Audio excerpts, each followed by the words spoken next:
Welcome to the Daily Coffee Pro by Map It Forward friends, Map It Forward in English and Map It Forward in the Middle East. I have the honor of being joined by Sara Alali for this SWAPCAST. Sara, welcome back to our SWAPCAST episodes. How are you? I'm good. How are you, Lee? I'm good, thanks. We are in an 8-episode SWAPCAST talking about that cafe, which is the cafe that you're going to be opening what feels like any minute now, in a couple of weeks from now. And it's been an epic project in the making. It looks incredible. And in the last episode, we were talking about the vision and the mission. And we are now going to talk about the values and how you build a business from an infrastructure on the back end perspective, and how you actually build the building based on this statement of celebrating people. But before we get started, our sponsor for today's episode is Map It Forward Consulting. If you are looking at bringing a consultant into your business in 2022, I keep going to say 2020, but in 2022, head to the show notes, click on the links and get in touch with either Sara or I if you are interested in Map It Forward's consulting services. So Sara, when you were looking at building that, a lot of people think that like I can just have an idea and it sort of like just appears after that. You went through a really lengthy process from 2013 to now 2021. You'll open in early 2022, very early in 2022. And you went from, as you were saying in a previous episode, from having a pop-up to then wanting to evolve into becoming an industry leader. And so now that is, the building is built, the fit out is done, the equipment's been put in there, we're about to do orientation, all of that kind of stuff. Let's talk about the values that you take from a statement like celebrating people, which is your mission. How do you extract values out of that? And then what do you use those values for to build the business? Okay, so part of celebrating people is saying what exactly people want and or need. So we had this the Life Currencies Mastermind group, and we were talking a lot about the pandemic and what happened and how people are changing, and it affected a lot of people, if not all of people. Yep. So people started re-evaluating everything around them, the people around them, their relationships, their even the self. Yes. Like I had to reflect a lot on me, like on myself, on Sara. Like, what does Sara really want and need? And so part of celebrating people is seeing what exactly we need in this industry. Wow. In order to reach the vision, which is improving coffee experiences. Mm-hmm.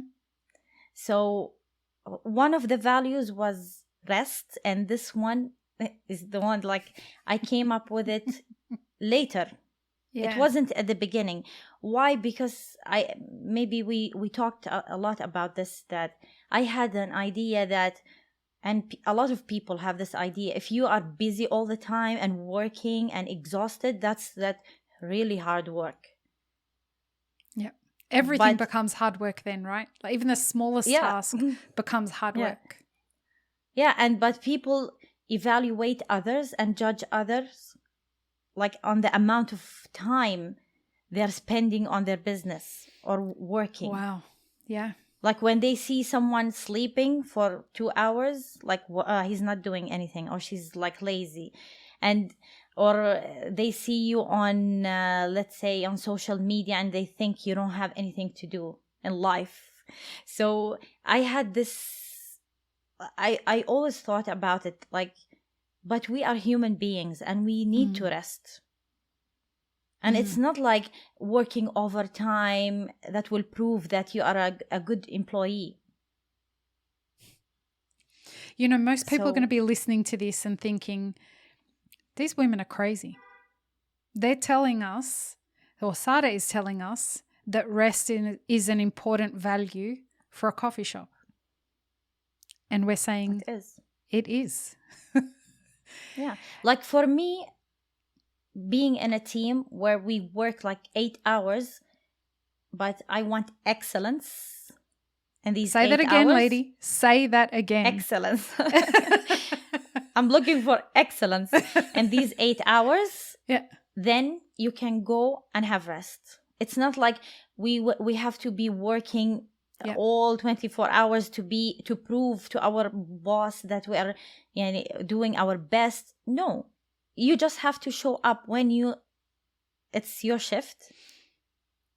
And really show up, right? Be present. Exactly. Exactly.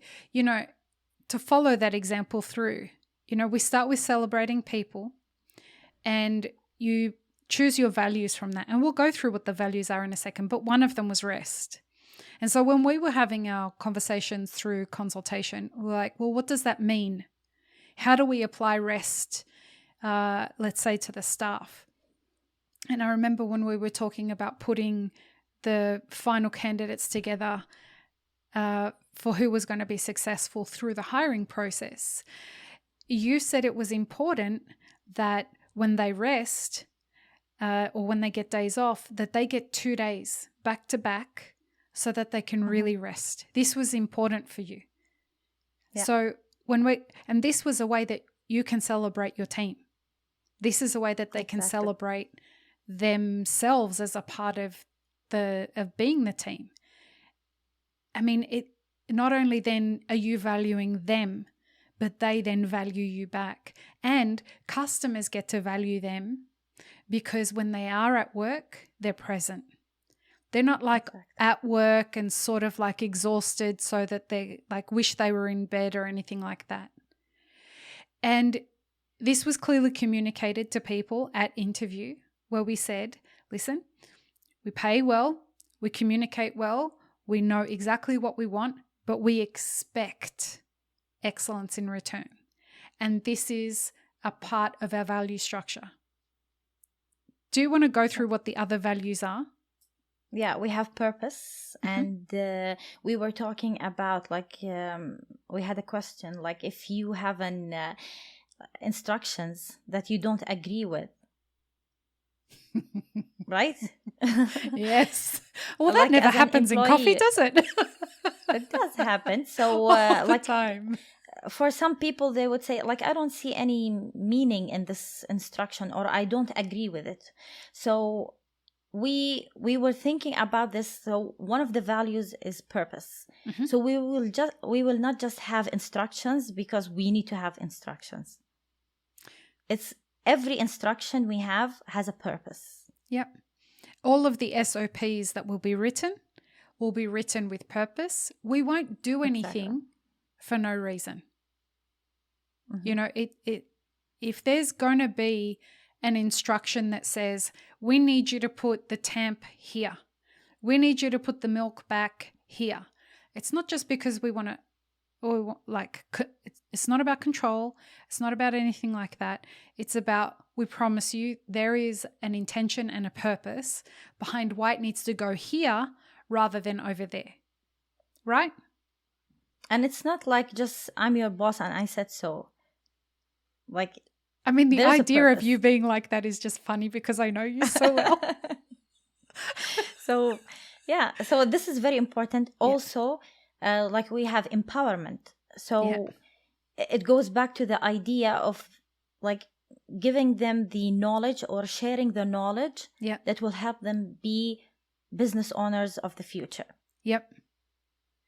Love it. So giving them the knowledge, we even have like sessions that we will go through their P&L statements and talking about it. I want them to know and grow together, all of us. So this is empowerment. And also we have clarity. Clarity is very, very important for me, because it is. From 2013 until today, I've been reflecting on the problems that are causing misunderstanding between people, and it all goes back to communication. Oh yeah. So clarity is a value, and we want clarity in everything, in our instructions, in the statement.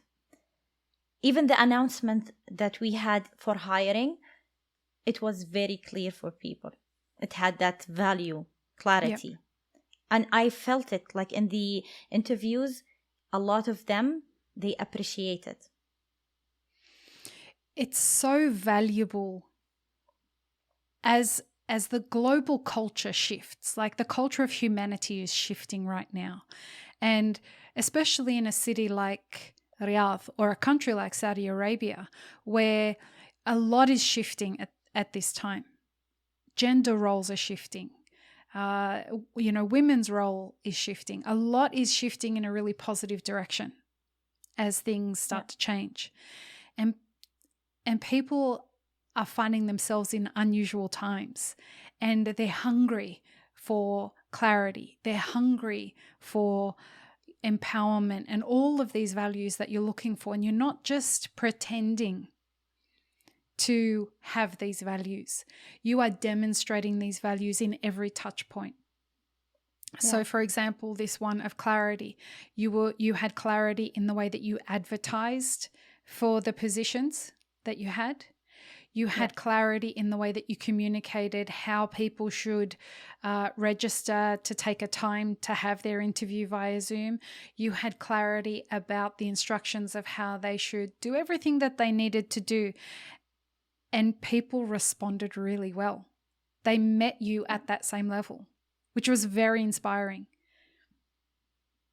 Yeah, and another thing, that when you don't have clarity, you have frustration. And that's not celebrating people. No. And that's the beautiful thing about the way that you've built this, is because you keep coming back to the core statement, the core mission, celebrating people. Everybody involved intrinsically feels this goes against our values. This is not celebrating people. Everybody that's working with you immediately takes on that mindset of, is this right? Does this work? If we offer this package that was printed incorrectly, is that celebrating people or is that betraying people? Exactly. Also, we have one of the values is dignity. So people have to come in with dignity and leave with dignity. When you say people have to come in and leave with dignity, is that your staff? Is that your customers? Who is that? We're celebrating people. It's everyone. It's everyone. I mean, and that's the gorgeous thing about it, is when we talk about dignity, we look at the suppliers particularly. And this was a really exciting one when we started looking at the way that we're going to celebrate our suppliers. And I keep saying our and we, and when talking about that, because I've been working with Sara on this for so long, I feel like I'm a part of the team. You are part of it. But this is all Sara, and I no disrespect or anything like that, Sara. I say it because I'm just so proud, and it's become like a second thing to me. So I apologize with no intention to disrespect at all. But the dignity and outlining, when we were talking about dignity with suppliers, this is where this value really shines, right? Like, how do we give dignity to suppliers? And what was really fun for me was when we started talking about the exchange of dignity when choosing suppliers and working with them for the first time. Was the value exchange enough that you would work with them again? And here I want to talk about our Middle East podcast sponsors, two of them, not as sponsors, but as coffee producers. And I want to talk about Los Pirineos and Coffee Net, because you're in love with their coffees. Yeah. and the dignity with which you talk about these producers is just inspirational. The way that you talk about these coffees with the staff, the way that you talk about them with people in the industry is just, it's really inspiring. And that's the kind of thing that has ripple effects, right? Exactly, yeah. Yeah, awesome. Just very quickly, what are some of the other, I think we've got 3 more. We have connectedness.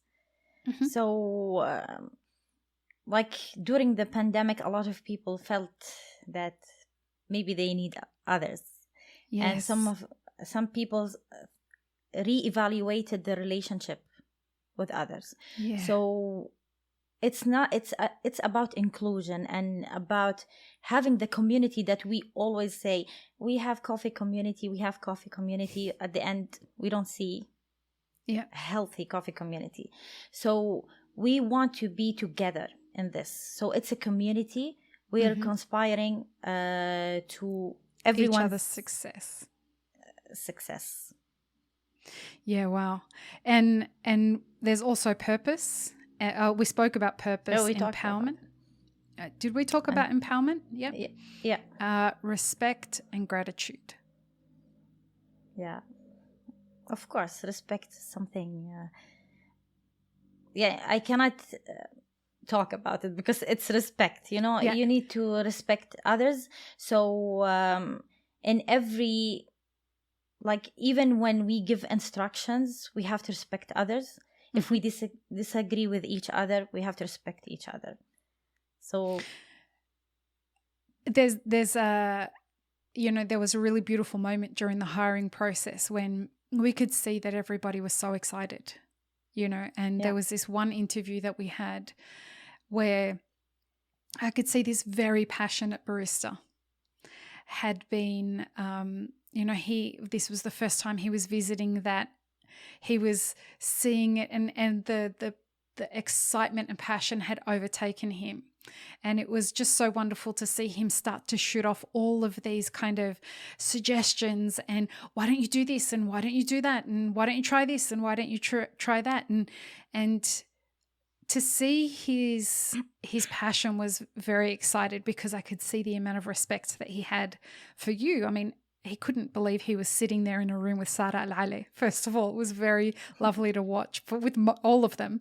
But to watch him then, when we started to say to him, it's so great that you've got this excitement. What we want to do first is we need to build that. We need to take all these ideas of celebrating people and all this infrastructure and all this documentation and this beautiful building that you're sitting in and all these gorgeous coffees that we're going to be offering from Coffee Net and Los Pirineos. And we need to deliver that and establish what that is so that everybody can trust that that is here to respect the idea of celebrating people. And then once that's done, then it's time to start injecting ideas of how we can then grow that. And to see the understanding in his face was magic. Because in my experience,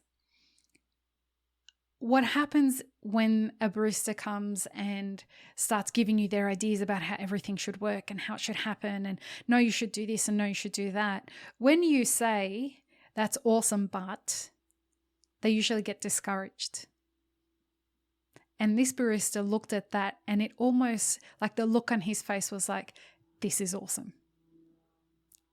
This woman really understands exactly what she wants to do and I want to be a part of this. It was just really inspirational. And he knows who he is and he listens to both our podcasts. So and another thing, like it's like because we have exchange with others every day, every moment. Like people are buying, we're selling, and exchange between baristas. So we need respect. Yeah. So we have people now coming. Where it come from? Because I can see a lot of people when they come in and they ask for coconut milk or for plant-based milk, and the barista's like, why? So like, and some people have this idea that you're just asking for plant-based milk because it's a trend or because you're being difficult. So respect is that you will respect people for whatever their preference is. So you either have the milk to offer it or not. So you don't have to judge people. I love it. So that's respect. And we have the other one, which the last one is the gratitude. And gratitude is like, with all what happened these 2 years, and I can't believe we're done with the 2 years now. It's gratitude for everything. Like when you come to that, and I'm not saying this because like we're the ones who built it, but when you come in, you can see that we have invested a lot of time in each detail, every tiny single detail. So it's gratitude to work in that and keep everything clean. I have to add something to that. Not to damage stuff. So it's part of it. I have to add something about the gratitude thing there. Anybody who's touched this project in any way is incredibly grateful to be a part of it. Because the one thing that we can all see is that you, Sara Alali, are not pretending. There are a lot of people that pretend. But you are these values. You're not pretending to be these values. You live these values. And it's obvious in the attention to detail in the building itself and the attention to detail in the building of the infrastructure behind the business. And so when you build something, knowing the materials that you're building with, which are the values, knowing that you're building a business that's based on dignity and respect and purpose, connectedness and gratitude and all of these things, that's a heavy weight to carry. And it's an expensive weight to carry. Exactly. And there's money invested in this place. So I have to be grateful. A lot. And part of showing gratitude is taking care of this place. Yeah. So it's not just like building and putting the nice marble and the wood. And so even underneath, everything is in place, everything is labeled, everything is... So this is gratitude. Gratitude for people who are showing up like at our door. Gratitude for customers, gratitude for the people who helped build the business, gratitude for the staff people who are working in the business. Yep. Yeah. As I said to you, just being able to have a tiny role in helping to build this business, I mean, I'm grateful for that every day. There's not a lot that I'm grateful to the pandemic for. But one of the few things that I am grateful to the pandemic for is that I get to be a part of this journey. Meeting you has been a big, big gift that the pandemic has given me. So I'm forever grateful for it. And same thing. Thank you. And we'll see you all in the next episode. This one went a little bit longer than I had planned. Ma'alish, it doesn't matter. And we still have a lot to say, but we need to... Right, next episode. But peace, love and peanut butter, everyone. Have an amazing rest of your day.